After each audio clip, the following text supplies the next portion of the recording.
সেইটো it's a miracle, it's কি বুলি কম, মেজিক আচলতে। সেইটো ভগৱানে নিদিলে নহয় চাগে। গতিকে আমাৰ সংগীতত এষাৰ কথা কয়, কোনোবা 7 জনমত যদি পুণ্য কৰে 8 নম্বৰ জনমটোত সি গায়ক বা গায়িকা হব পাৰে। গতিকে কথাটো তেনেকুৱা। গতিকে এনেই ভাল যিসকলৰ মাত, তেওঁলোকৰ ভালেই মাত, তেওঁলোকে গান গাব পাৰে, যাক ভগৱানে দিছে। কিন্তু গান গাওঁ বুলি কলে তাত কিন্তু ৰিয়াজ লাগিব প্ৰথম কথা। আৰু ৰিয়াজটো হৈছে মেইন ফেক্টৰ নহয়, মেইন ফেক্টৰটো হৈছে সাধনা। আৰু সাধনা মানে চাৰেগামা বা বহি পেলাই 2-3 ঘণ্টা ৰিয়াজ কৰাটো নহয়। সাধনা হৈছে গোটেই ছাবজেক্টটোত আন্তৰিকতাৰে ভাল পোৱা। সাধনা হৈছে যিকোনো গান এটা লোৱাৰ লগে লগে সেই কথাখিনি কিনো কৈছে সেইখিনি বুজিব চেষ্টা কৰা। সাধনা হৈছে যিকোনো শিল্পীয়ে গান গায় তেওঁলোকেনো কেনেকে গান গায় সেইটো জানা। মানে গোটেই ছাবজেক্টটোৰ বিভিন্ন এংগেলবোৰ চিন্তা কৰা, চিন্তা চৰ্চা কৰা, সেইবোৰৰ বিষয়ে পঢ়া, লিখা, গোৱা, এই গোটেইটোৱে সাধনা। আনকি ষ্টেজত উঠোতে মই কোনযোৰ পোছাক পিন্ধিম, কেনেকে পিন্ধিম, চুলিখিনি কেনেকে মাৰিম, মই উঠি পেলাই যেতিয়া প্ৰথম নমস্কাৰটো ৰাইজৰ ফালে দি কম, মই মূৰটো কেনেকে দুৱাম, মানে কথাখিনি মই প্ৰথমতে কেনেকে কম, এইবোৰ চব কিন্তু সাধনাৰ পাৰ্ট। মই মানুহক কেনেকে কথা কম, গান গাব কোনোবাই দিলে মই গান গাম নে মই নাগাম, যদি গাওঁ কেনেকে গাম, এইবোৰ চব একোটা সাধনাৰ পাৰ্ট। গতিকে এই সাধনা কৰিলেহে আচলতে মানুহে গভীৰভাৱে সংগীত চৰ্চা কৰিব পাৰে আৰু গাব পাৰে। গতিকে ৰিয়াজ, সাধনা, এই দুটা হৈছে মূল বস্তু গানৰ। গতিকে যিসকলে গান গাই আছে, মই প্ৰথমতে কৈছো, মই আচলতে গুণেৰে জ্ঞানেৰে কাকো এডভাইচ দিব পৰা নহয়, কিন্তু তথাপিতো 3টা দি, ডেডিকেশ্যন, ডিটাৰমিনেশ্যন এণ্ড ডেভশ্যন, ভক্তি, নিষ্ঠা আৰু একদম কৰিম, এই 3টা বস্তুৰ লগতে এই সাধনা, এইখিনি বস্তু কিন্তু থাকিব লাগিব। তেতিয়াহে আচলতে গান গোৱাৰ সাৰ্থকতা, তেতিয়াহে আচলতে ভাল গান নিজে গাব লাগে আৰু ভাল গান গাব পাৰে। আৰু এগৰাকী শিল্পীয়ে এটা ভাল গান গোৱা মানে তেওঁ গম নোপোৱাকে সেই জাতিটোক এটা তেওঁৰ অৰিহণা দি থৈ যায়। সেইটো মনত ৰখা উচিত যে মই কি গাই আছো, মই নোহোৱাৰ পিছত এই গানটো থাকিবলৈ নাই। ইতিহাসত যেতিয়া এই গানৰ কথা লিখিব, মোৰ গানটো কোনটো কেটেগৰীত আহিব। গতিকে সেইবোৰ সৰু সৰু কথা কিন্তু সাধনাৰ মাজৰে, সেইবোৰ চিন্তা কৰা উচিত। সৰু সৰু হেঁপাহৰ কথা এগৰাকী আমাৰ শ্ৰোতাই কৈছিলে, সৰু সৰু হেঁপাহৰ লগত আচলতে তৰালী শৰ্মা জড়িত হৈ থাকে সঁচাকে। আৰু তেখেতে চাগে যিহেতু আৰম্ভণিতে কলে যে জীৱনত সংগ্ৰাম কৰিব লগা হৈছিল সংগীতৰ ক্ষেত্ৰখনত, তেখেতে সেই সংগ্ৰামটো দেখিছে। আৰু গতিকে তাৰ কাৰণে হয়তো এনেকুৱা হয় যে উদীয়মান শিল্পী এগৰাকী গীত গাবলৈ প্ৰয়াস কৰোতে তৰালী শৰ্মাই সহযোগ কৰিছে। কোনোবাই নাটক এখন কৰিব ওলাইছে, তাত সংগীত সংযোজনাৰ ক্ষেত্ৰত তৰালী শৰ্মাই সহায় কৰিছে। নতুনকৈ কোনোবা এগৰাকী চিনেমা পৰিচালনা কৰিবলৈ আহিছে, নতুন এটি প্ৰতিভা, সেই প্ৰতিভাটো কিন্তু তৰালী শৰ্মাই চিনি পাইছে আৰু তাত সহযোগ কৰিছে। গতিকে তৰালী শৰ্মাই এনেদৰে কিন্তু নতুন প্ৰজন্মৰ সৈতে সংপৃক্ত হৈ থাকি তেওঁলোকক সহযোগ কৰা কামটো কৰি আছে। আমি এই বিষয়ে পাতিব লগা আছে, কিন্তু ফোন কল এতিয়া আহিছে আমালৈ। হেল্ল', হেল্ল', মই কৈ আছো বিপুল দাসে, বঙাইগাঁও জিলাৰ অঙাইপুৰীৰ পৰা। হয় হয়, কওকচোন আপুনি। কথা পাতিব খুজিছিলো। হয় হয়, বাইদেউ শুনি আছে, আপুনি কওকচোন। নমস্কাৰ বিপুল দা, কওক। বাইদেউ আপোনাৰ প্ৰিয় লোকগীতৰ এটা কলি হেৰি কৰি দিয়ক, বজাই দিয়ক। বজাই দিম নে গাই দিম? গাই দিব লাগিব এতিয়া বাইদেৱে। আপুনিতো গাই দিব লাগিব। প্ৰিয় লোকগীতৰ কলি, মই লোকগীতৰ বৰগীত মোৰ বিৰাট প্ৰিয়। ঘৰত চিঞৰি চিঞৰি গাই থাকো। তাৰে এটা মই এতিয়া আপোনালোকৰ আগত শুনাই দিওঁ, আপুনি কোৱাৰ কাৰণে মই ভালে পাইছো আচলতে। হৰ হৰ নদী ভৃংগী, সকলোৱে ভাল পায়। হৰ হৰ নদী ভৃংগী স্তুতি কৰি গন্ধৰ্ব কিন নহৰে হেতু সদা শিৱ দেৱ দিগম্বৰ। হৰ হৰ নদী ভৃংগী স্তুতি কৰি গন্ধৰ্ব কিন নহৰে হেতু সদা শিৱ দেৱ দিগম্বৰ। ত্ৰিলোকৰ নাথ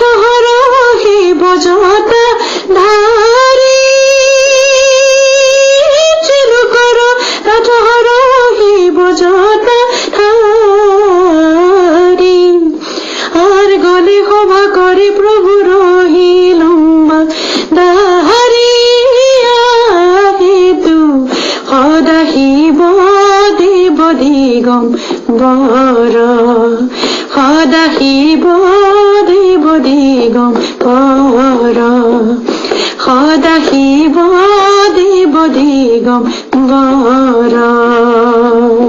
অতি ভাল লগা এটি লোকগীত আমি আকাশবাণী যোগে সৰুৰে পৰা শুনিছিলো, এতিয়া আৰু শুনি থাকো আৰু আপোনাৰ কণ্ঠত শুনি ভাল লাগিল। আকৌ এটি ফোন কল আহিছে। Hello' hello' hello'. হয়, নমস্কাৰ। নমস্কাৰ, আপুনি কোনে ক'লে বাৰু? মই ৰূপম দাস শিলচৰৰ পৰা কৈ আছো।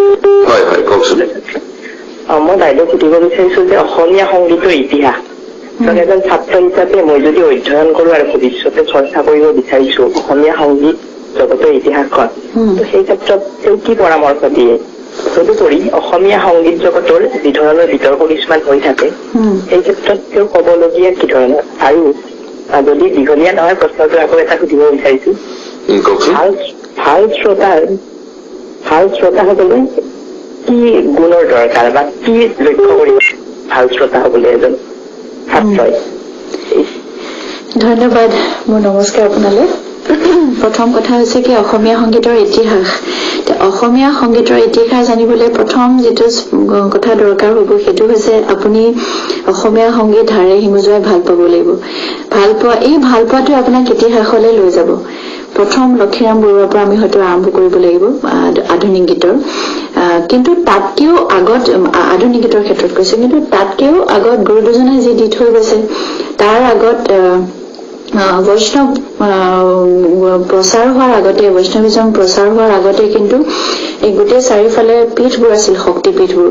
গতিকে আৰম্ভণিতে শ্লোক ইত্যাদি এই ধৰণৰ মনসা বেলেগ যিবোৰ কওঁ মালিতা এই ধৰণৰ চৰ্চাবোৰ আৰম্ভণিতে যেতিয়াৰ পৰা আমি গম পাওঁ তেতিয়াৰ পৰা হৈছে চাৰিটা পীঠ। এই বিভিন্ন পীঠত এই ধৰণৰ চৰ্চাবোৰ হৈছিলে যে ইতিহাসৰ প্ৰথমটো শ্লোকৰ পৰাই হয়তো আহিব বা মালিতা। ইয়াৰ পৰা গৈ গৈ গৈ গৈ আমি সংগীতৰ, এতিয়া সংগীতৰ ইতিহাস বুলি কলে কেইবাটাও বস্তু আহিব। আধুনিক গীতৰ ইতিহাস বেলেগ হব, লোক সংগীতৰ ইতিহাস বেলেগ হব, ট্ৰেডিচনেলৰ বেলেগ হব, গোটেইবোৰ ইতিহাস বেলেগ বেলেগ হব, কিন্তু টোটেলিটিত এখন ইতিহাস আকৌ হব। গতিকে অধ্যয়ন কৰিবলৈ যদি আপোনাৰ সঁচাকৈ মন আছে তেতিয়াহলে প্ৰথম কথা আপুনি সঁচাকৈ এই বিষয়টো বিৰাট ভাল পাব লাগিব আৰু আপোনাৰ এই ভাল পোৱাই লৈ যাব সেই বিভিন্নবোৰ। প্ৰথমতে আপুনি মঠ মন্দিৰবোৰৰ পৰা আৰম্ভ কৰিব পাৰে, শক্তি মন্দিৰবোৰৰ পৰা, দুৰ্গা মন্দিৰ বা কালী মন্দিৰ, শিৱ মন্দিৰ বিশেষকে। তাৰ পৰাই শ্লোকৰ যিবোৰ উৎপত্তি, তাতে সুৰ আছিল, তাৰ পৰাই আমাৰ সংগীতবোৰ আৰম্ভ হৈছিল। তাৰপিছত বিভিন্ন ধাৰা। গতিকে মোৰ এডভাইচ এইটোৱে, এডভাইচ কি দিম, কিন্তু তথাপিতো সেই আৰম্ভণি তাৰ পৰা আপুনি কৰিব লাগিব। তাৰ পৰা গৈ গৈ গৈ গৈ বাকী ধাৰাবোৰ পাইছে আৰু প্ৰত্যেকটো শতিকাতে বেলেগ বেলেগ ধৰণে সংগীত অসমীয়া পাইছে। গতিকে তাতে লোকসংগীতো সোমাই আছে, আধুনিকো সোমাই আছে আৰু বিভিন্ন ধাৰাবোৰো সোমাই আছে। তাতে বাদ্যযন্ত্ৰও সোমাব, কি কাৰ লগত, কি সংগীতৰ লগত, কি ধাৰাৰ লগত কি বাদ্যযন্ত্ৰ বজায়, এইবোৰ। গতিকে এখন সাংঘাতিক এখন বিশাল পৃথিৱী, কিন্তু অধ্যয়ন সঁচাকে কৰিব পাৰিলে খুব ভাল, আদৰণীয়। দ্বিতীয় প্ৰশ্নটো আছিল তেওঁৰ ভাল শ্ৰোতা হবলৈ কি কৰিব লাগিব? ভাল শ্ৰোতা হবলৈ, এতিয়া মই এইখিনি কথা এটা কওঁ। মই 3 বছৰমান আগত তামোলপুৰত এটি অনুষ্ঠান কৰিছিলো।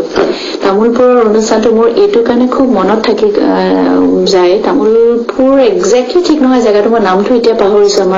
মোৰ ককাইদেউ অলোকেশ দা নলবাৰী, তেওঁ অনুষ্ঠানটো কৰাইছিল মোক। আমি বিহুত কৰিছিলো। সেই অনুষ্ঠানটোত সৰু ল'ৰা ছোৱালীৰ পৰা ডেকা, মানে 20, 21, 22, 24 বছৰীয়া ল'ৰা ছোৱালীৰ পৰা একেবাৰে বয়সস্থ মানুহলৈকে খালি গান শুনিছে। মানে তেওঁলোকে বিয়ানাম, আইনামৰ পৰা, আধুনিক গীতৰ পৰা সকলো শুনিছে এখন বিহু মঞ্চত। মই আচৰিত হৈ গৈছিলো। মই ইচ্ছামতে মোৰ ভাল লগা গানবোৰ মই গাইছো আৰু তেওঁলোকে শুনি আছিলো। মই বিহু তেনেকে কেনেকুৱা, বিহু গাইছো, তেওঁলোকে ফূৰ্তিও কৰিছে, কিন্তু নিস্তব্ধ হৈ গান শুনিছে যেন মই হলতহে গাইছো প্ৰগ্ৰাম এটা। মই খুব আচৰিত হৈছিলো। তেতিয়া তেওঁলোকে মোক জানিব দিছিলে যে তাত তেওঁলোকে কৰ্মশালা কৰিছে, how to be a good listener, how to মানে ভাল শ্ৰোতা কেনেকে হ'ল তাকে কৰ্মশালা কৰিছিলে। এতিয়া মোৰ অভিজ্ঞতাৰ পৰা কওঁ, এজন লিচনাৰ হবলৈ হলে প্ৰথমতে আপুনি আপোনাৰ ব্যক্তিত্ব সেইটোৰ ওপৰত ডিপেণ্ড কৰিব, আপুনি কি গান ভাল পায়। মই যদি সাংঘাতিক ধৰণে ঘূৰি মেলি উৎপাত এটা বিশৃংখল জীৱন যাপন কৰো, মোৰ চইচবোৰো নিশ্চয় তেনেকুৱাই হব, হুলস্থুলীয়া বা কিবা। এনেকুৱা নহয় যে হুলস্থুলীয়া গানবোৰ বেয়া, সেইটো এটা জনৰে আছে বেলেগ ধৰণৰ গানবোৰ, কিন্তু মোৰ ষ্টেট অফ মাইণ্ড, মোৰ ব্যক্তিত্ব আৰু মোৰ মাইণ্ডটো, মোৰ মনটো, মোৰ মাইণ্ডটো কি কি চলি থাকে, মই কেনেকুৱাকে চিন্তা চৰ্চা কৰো, সমাজখন মই কেনেকে চাওঁ, সেইটোৱে নিৰ্ণয় কৰিব মোৰ গানৰ চইচবোৰ। গতিকে ভাল শ্ৰোতা হবলৈ হলে আপোনাৰ চিন্তাখিনি ভাল হব লাগিব। প্ৰথম কথা আপুনি মানুহ হিচাপে ভাল হব লাগিব। You have to be a good human being. তেতিয়া চববোৰ লাইনত পৰি যায়। ভাল শ্ৰোতা এজন ভাল মানুহো হয়। আৰু এগৰাকী শ্ৰোতা ৰৈ আছে আপোনাৰ সৈতে কথা পাতিবলৈ। হেল্ল', নমস্কাৰ, মই হিতেশ্বৰ লগৰ বৰপেটা জিলা লচিমাৰ পৰা। হয় হয়, লগৰ কওকচোন। মনত পৰিছে নে হিতেশ্বৰ লগৰ? নমস্কাৰ। হয় হয়, মই আপোনাৰ সূৰ্য থিয়েটাৰত লগ পাইছিলো, একেলগে ফটো উঠিছিলো, ৰাজকুমাৰে ফটো লৈছিল। মনত আছে। ভালনে আপোনাৰ? ভাল দিয়ক। এতিয়া আপোনাক সদায় লগে পাইছো, মই ফোনত সদায় লগ পাইছো। এতিয়া মোৰ প্ৰশ্ন কেইবাটাও, তাৰমানে সাধাৰণ প্ৰশ্ন। এতিয়া বিশেষ অভিজ্ঞতা কিছুমান থাকে যে হাঁহি উঠা বা দুখৰ কথা, এনেকুৱা আপোনাৰ বা ছিকিম NSD বা থিয়েটাৰত বা চিনেমাৰ যিটো মিউজিক এই সময়ৰ বিশেষ কেইটামান মুহূৰ্ত আপুনি মোক ব্যক্ত কৰিব লাগে ৰাইজৰ বাবে। আৰু মই আপোনাক এটা কথা আগতে কৈছিলো যে আপোনাৰ যেতিয়া লতা মংগেশকাৰ আহিছিল শেষবাৰৰ কাৰণে, আপোনালোকৰ দেউতাই তাৰমানে তেওঁলোকৰ এটা অনুষ্ঠান যিয়ে চাইছে মনত আছে কি সাংঘাতিক, তাৰমানে যিটো অসমৰ মানে যিটো সংস্কৃতি তেওঁলোকে সেইটো তাৰমানে পাহৰিব নোৱাৰো মই কেতিয়াও। গতিকে লতাৰ লগতে আৰু আপুনি যিটো আমাৰ দীপালী বাইদেউ, অন্তত দুফাকি দীপালী বাইদেউ গোৱা গান শেষ গাই দিব। এই নিশ্চয় নিশ্চয় গাম। আজি যদি নাগাওঁ অনুষ্ঠানটো আধৰুৱা হ'ব। মই নিশ্চয় গাম তেখেতৰ গীত। প্ৰথম প্ৰশ্নটো আছিলে, তেখেতে কৈছে যে আপোনাৰ ভ্ৰাম্যমানৰ সৈতে জড়িত, আপুনি নাটকৰ সৈতে বিভিন্ন ধৰণে জড়িত, আপোনাৰ অভিজ্ঞতা। তিতা কেহা বহুত অভিজ্ঞতা। আচলতে এইবোৰ অভিজ্ঞতা কলে কৈয়ে থাকিব লাগিব। সৰু সৰু কেইটামান অভিজ্ঞতা কিন্তু বৰ দকৈ সাজ পেলাই থৈ গৈছিল। তাৰে এটা অভিজ্ঞতা কওঁ ফাংচনৰ। শিৱসাগৰত এবাৰ অনুষ্ঠান কৰিব গৈছিলো। শিৱসাগৰত অনুষ্ঠান কৰি আমি ক'ৰবাৰ বাহিৰৰ পৰা, আজিৰ পৰা মই 12-15 বছৰ আগৰ কথা কৈছো, 12 বছৰমান আগৰ কথা কৈছো। আমি প্ৰগ্ৰাম কৰিবলৈ যাওঁতে আমাক IB দিছিল। আমি তাতে IBত অনুষ্ঠান, আমি ক'ৰবাত ডিব্ৰুগড় নে ক'ৰবাৰ পৰা আহি আমি IB পুৱা ৰাতি পাইছো। শুই আমি 8:30 মানত উঠিছো। তেতিয়া মোৰ লগত মা আছে। মা আৰু মই আমি চাহ খাই আছো। তো আমি গীতত দেখিছো এজন ল'ৰা, কম বয়সে আৰু কিমান আৰু 27-28 বছৰীয়া ল'ৰা এজন সোমাব খুজিছে। কিন্তু কোনোবা মানে তাৰে যিজন কেয়াৰটেকাৰ IBটোৰ সোমাব নিদিলে। গ'ল ৰাতি যেতিয়া আমি শ্ব' কৰি আছো, শ্ব' কৰি থকা 3-4টামান গান গোৱাৰ পিছতে এটা খুব কমোচন, মানে হুলস্থুল হৈছে ষ্টেজৰ আগত। কি হুলস্থুল হৈছে, আমি ৰৈ গলো। মানে ইমান বেছি হুলস্থুল হৈছে, মাৰপিট হোৱা যেন লাগিল মোৰ। গতিকে আমি ষ্টেজত ৰৈ গৈছো। কিনো হৈছে মই মিউজিচিয়ানসকলক ৰব দিলো, কিবা এটা হৈছে চাগে খেলিমে, ৰৈ দিওঁ। ৰৈ দি যে দেখো সেই ল'ৰাজন আকৌ তাতে। মানে তাৰপিছত তেওঁক দেখিছো যে কমিটিৰ মানুহে তেওঁক আঁতৰাই নিবলৈ চেষ্টা কৰি আছে। তেওঁ হুলস্থুল কৰিছে। তাৰপিছত আমি ৰৈ দিছো। যেতিয়া দিছো তেতিয়া চিঞৰিছে, তৰালি বা আপোনাৰ লগত মোৰ কথা আছে। মোৰো চিন্তা লাগিল কি কথা আছে। তাৰপিছত মই তেখেতক কলো যে আপুনি একদম বেয়া নাপাব, মই গাই আপুনি একদম ৰওক, আপুনি দৰকাৰ হলে ষ্টেজতে ৰওক, মই আপোনাৰ কথা শুনিম। প্ৰথমতে ৰাইজৰ কাৰণে আহিছো যেতিয়া এনেকুৱা আগত মই গানটো গাই লওঁ, গানখিনি গাই লওঁ। তাৰ পৰা গানখিনি হৈ গলে মই কমিটিৰ মানুহখিনিকো কলো তেখেতক বহিবলৈ দিয়ক, তেওঁ নিশ্চয় কিবা দৰকাৰী কথা থাকিব পাৰে, শুনি লওঁ। গান চান হৈ গল। হৈ যোৱাৰ পিছত তেওঁ লগ কৰিলো। তেওঁ ষ্টেজলৈ উঠাই আনিলে কমিটিৰ মানুহে। খুব ভদ্ৰকৰ যেন লাগিল দেখি ল'ৰাজন কথা পাতোঁ। তেওঁ মোক কলে যে মই এটা বিশেষ কথা গাওঁ, আপুনি আমাৰ ঘৰত যাব লাগিব। মানে খুব উত্তেজিত ধৰণে কথাটো কলো। মই কিয় বুলি বোলো, কিবা বিশেষ কামত যাব লাগিব। নহয়, মোৰ মায়ে আপোনাক মানে মাতিছে। বোলো মায়ে গান, বোলো মায়ে গান চান আগতে গাইছিল, নাম চাম গাইছিলে, কিন্তু কিবা এটা কাৰণত মানে মুঠতে আপোনাক মাতিছে। মই মানে সেইকাৰণে আহিছো, আপুনি এবাৰ হলেও মাক দেখা দিব লাগিব। তেওঁৰ যিটো মাকৰ প্ৰতি টান, মোৰ কিবা ভাল লাগিল। মই কলো যে ঠিক আছে মই যাম, আপুনি অলপ সময় দিয়ক। ফৰ্মেলিটিজ খিনি হৈ যোৱাৰ লগত কমিটিৰ মানুহখিনিয়ে মোক লগত লৈ গল। তো আমি একেলগে গৈছো। তেওঁ ঘৰখন সোমাই এতিয়াও পাহৰিব নোৱাৰো। যেতিয়া ঘৰ সোমাইছো, প্ৰথম ৰুমটো খালি 2খনেই চকী আছিল। দ্বিতীয় ৰুমটোত এখনেই বিচনা আছিলে। তেতিয়া তাত তেওঁৰ মাক শুই আছে। মাৰ খজ্জাগত বেমাৰ, একেবাৰে লাষ্ট ষ্টেজ তেওঁৰ বেমাৰ। আৰু মাকৰ হেনো মই প্ৰিয় গায়িকা, গতিকে মই আহিম বুলি কওঁতে মাকে খুব মোক চাব মন কৰিছে। পুতেকে সেইকাৰণে লৈ আহিছে মই এতিয়াও সেই কথাটো ভাবিলে কিবা আচৰিত লাগে যে এনেকুৱাও ল'ৰা থাকে যে মাকৰ কাৰণে মই সেই মাক গৰাকীকো প্ৰণাম মই তেতিয়া মাকে কৈছে মাকে মোক যেন বহুত যুগৰ পৰা চিনি পায় তেনেকে মোক মাতিছে তৰালি তেওঁ মাতিবও পৰা নাই ভালকে জাষ্ট কোনোমতে আছে আৰু আৰু দেউতাকো নাই মই গম পাইছো তেখেতক দেখি গতিকে মোৰ এটাই ল'ৰা সিও ভাল পায় আৰু ময়ো ভাল পাওঁ মোৰ সৌভাগ্য মোৰ ঘৰত আজি তৰালি শৰ্মা আহিছে তেতিয়া মই কৈছিলো যে মোৰ আপোনাৰ সৌভাগ্য নহয় মোৰ সৌভাগ্য আপোনাৰ আজি আশীৰ্বাদ ল'ব আহিব পাৰিছো তো সেইটো মোৰ বিৰাট মনত থাকে গতিকে সেইটো এটা ইনচিডেন্ট আৰু তিতা কাহা বহুত আছে এবাৰ প্ৰথমতে যেতিয়া গীত গাবলৈ গৈছিলো প্ৰথম তেতিয়া বিহু নতুনকে গাবলৈ লৈছো অনিতা বাইদেউ মোৰ তেখেত মোৰ গুৰু আছিল অনিতা বৰগোহাঁই অনিতা বাইদেউ এবাৰ তেতিয়া তেওঁ সাংঘাতিক ধৰণে বিহু লিড ছিংগাৰ গাই মই কোৰাছ গাবলৈ এবাৰ গৈছিলো মই কোৰাছ গাবলৈ গৈছো আৰু মই কোৰাছ গাব পৰা নাছিলো খুব চৰ্দি লাগি আছিলে মাত চাত ওপৰত একদম গৈ কিবা বেলেগকে এটা জেগাত গৈ মোৰ মাতটো অলপ বেলেগকে ওলাই যোৱা বুলি তেওঁলোকে ভাবিছিল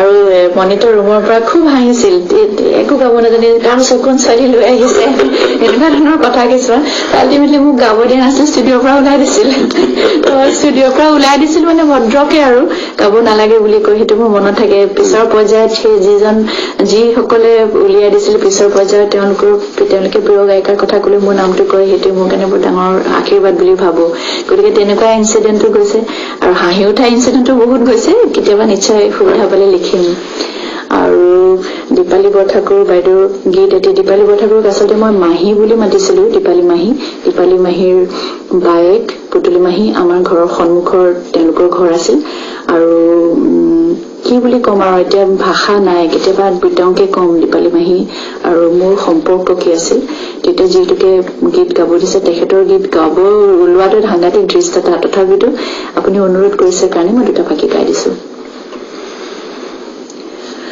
সোণৰ খাৰু নালাগে মোক বিয়াৰ বাবে আই চেনেহ যদি তই দিয় মোক হাততে খুৱাই সোণৰ খাৰু নালাগে মোক বিয়াৰ বাবে আই চেনেহ যদি তই দিয় মোক হাততে খুৱাই ডিঙিৰ মনি নেলাগে মোক হাত সৰিও যে আয়ু তোৰ ছবিটি বুকুতে থম নেপালা যে সোণৰ খাৰু নেলাগে মোক বিয়াৰ বাবে আই চেনেহ যদি তই দিয় মোক হাততে খুৱাই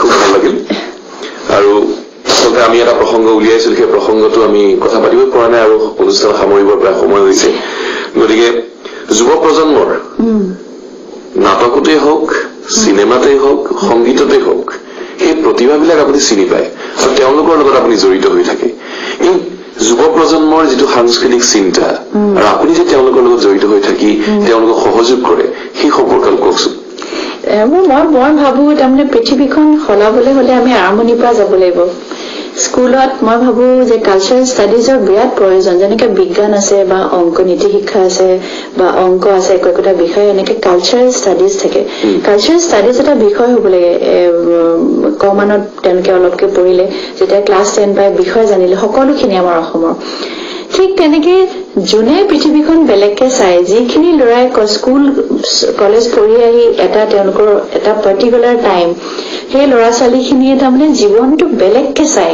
তেওঁলোকৰ সপোনবোৰ একদম জিল মিলাই থাকে সেই সপোনবোৰ মই দেখা পাওঁ কাৰণ ময়োতো তেনেকে সপোন দেখিছিলো গতিকে সেই সপোনবোৰ খালি সঠিক যদি হ'ব পাৰে তেওঁলোকৰ যদি কিবা এটা কৰাৰ হেঁপাহ কোনোবা এজন ল'ৰাৰ সাংঘাতিক গান গাব হেঁপাহ কিন্তু তেওঁৰ না পইচা আছে না এটা গান কৰাৰ সুবিধা আছে সেইজন ল'ৰাই যদি ভাল গান এটা গায় তেওঁক যদি এইটো কথা দেখুৱাব পাৰে যে ধুনীয়া গান গাই থকা আন্তৰিকতাৰে গাই থকা তেতিয়াহ'লে তেওঁৰ ফালৰ পৰা তেওঁ জীৱনটোত সেনেকুৱা ধৰণৰ কিবা এটা চিন্তা চৰ্চা কৰি থাকিব গতিকে সেইখিনি মানুহৰ লগত থাকি ভাল পাওঁ সেইখিনি মানুহক সহায় কৰি ভাল পাওঁ কিমান সহায় কৰিব পাৰিছো নাজানো কিন্তু তেওঁলোকৰ পৰা মই শিকো মানে তেওঁলোকে যে জীৱনটো জীয়াই থকাৰ যিটো দুৰ্বাৰ হেঁপাহ সপোনবোৰ দেখি থকা হেঁপাহ সেই সপোনবোৰ মোৰ বয়সত ময়ো দেখি ভাল পাওঁ যেতিয়ালৈকে সপোন থাকিব তেতিয়ালৈকে জীৱন থাকিব আৰু যেতিয়ালৈকে জীৱন থাকিব তেতিয়ালৈকে আমিবোৰ ধুনীয়া হৈ থাকিম আৰু সেইটোৱে কথা সেইকাৰণে সহায় কৰি থাকিবলৈ চেষ্টা কৰোঁ আৰু আপোনাৰ আচলতে আমি ভ্ৰাম্যমানৰ জগতৰ কথা আমি পাতিব নগলেই আৰু ৰাষ্ট্ৰীয় পুৰস্কাৰ পালে আপুনি ঘোষা গাইছিল আপুনি সেইটোৱে আমাক আমাৰ অসমখনক গৌৰৱান্বিত কৰিছিল আপুনি আমাৰ অসমখনক ৰাষ্ট্ৰীয় প্ৰেক্ষাপটত উজ্বলাই তুলিছিল ইমান ভাল কিছুমান কথা আছিল কিন্তু আমি পাতিবৰ আচলতে আজি শ্ৰোতাসকলেও প্ৰশ্ন কৰিলে আমি ইমানখিনি গতিকে আমি ইমানখিনি কথা পাতিব আচলতে আৰু বহুতো পাতিব লগা আছিল কিন্তু আমাৰ সময় হাতত মাত্ৰ 2 মিনিট সময় আছে 2 মিনিটত কৰাৰ আগতে মই এটা কথা কম ভালেই হৈছে পিছলৈ আকৌ পৰৱৰ্তী সময়ত আহি কথাবোৰ কম কিন্তু মই এইখিনি এটা কথা ক'ব বিচাৰিছো আপোনাৰ মাতৃ আপোনাৰ একেবাৰে আপোনাৰ ওপৰত সম্পূৰ্ণ প্ৰভাৱ প্ৰথমৰ পৰা আপুনি প্ৰথম কাবাৰ নাম ল'ব লাগিলে আপুনি মাৰ নাম ল'ব গতিকে আমি অনুষ্ঠানত সামৰি আপুনি মাৰ বাবে কিবা এটি গীত যদি গায় সেইটো ভাল লাগিব মই নিজেও মা এতিয়া গতিকে মাৰ বাবে গীত মই লিখিছিলো আচলতে গাইছিলো সুৰ কৰিছিলো যাৰ কোলাত হৰক বিচাৰি পাওঁ বুলি সেইটোৱে অনুষ্ঠানটো সামৰিব আপুনি কোৱাৰ কাৰণে বহুত ধন্যবাদ আৰু এইখিনিতে এটা কথা কওঁ ইন্দ্ৰজিৎ দাসৰ মাতটো ৰেডিঅ' যোগে চাগে সকলোৱে শুনিয়ে থাকে অতি চিনাকি মাত কিন্তু এই যে ভাল মানুহ কিছুমান আমি লগ পাওঁ জীৱন বাটত যিবোৰ মানুহে নিজে গম নোপোৱাকে বেলেগে গম নোপোৱাকে ধুনীয়া কামবোৰ কৰি থাকে সেই ভাল মানুহ এজন হৈছে ইন্দ্ৰজিৎ দাস আৰু মই সঁচাকৈ আন্তৰিকতাৰে ধন্যবাদ জ্ঞাপন কৰিছো আজি এই অনুষ্ঠানটো আপুনি লোৱাৰ কাৰণে সঁচাকৈ আন্তৰিকতাৰে ধন্যবাদ আৰু ভাল পাইছো মোৰ মা আৰু প্ৰতিগৰাকী অসমৰ মাতৃৰ বাবে এই গীতটো যাৰ কোলাত হৰগ বিচাৰি পাওঁ যাৰ চকুত মোৰে সপোন চাওঁ যাৰ বুকুত মমতা ভৰি আছে দিনে নিশাই মোক আশীষ যাচে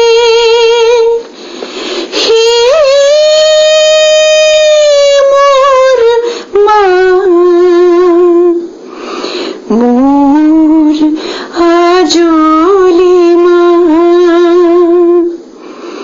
শতবাৰ জনম লৈও যাৰ খুজিব নোৱাৰো ধাৰ মা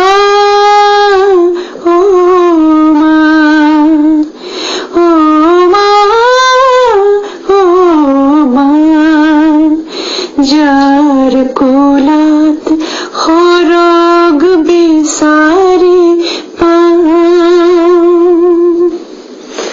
ধন্যবাদ জয়ালী শৰ্মা আপুনি আমাৰ অনুষ্ঠানলৈ আহিলে আপোনাক আমি ধন্যবাদ জনাইছো অনাগত সময়ত হয়তো আকৌ আপোনাৰ সৈতে আমি আৰু কথা পাতিব পাৰিম এনেকৈ আমন্ত্ৰণ কৰি আনিম ধন্যবাদ জনাইছো আপোনাক অশেষ ধন্যবাদ ফোন ইন অন্তৰংগ অনুষ্ঠানটিৰ আজিৰ অনুষ্ঠানৰ প্ৰযোজক শ্যামলেন্দু দাস আজি আমাৰ ফোন লাইনত সহযোগ কৰিলে প্ৰভালিকা শৰ্মা আপোনাক ধন্যবাদ জনাইছো আৰু ফোন ইন অন্তৰংগ এই অনুষ্ঠানটি ইমানতে সামৰি এতিয়া আমি মূল ষ্টুডিঅ'লৈ উভতি যাব বিচাৰিছো য'ত উপস্থিত আছে আৰতি দাস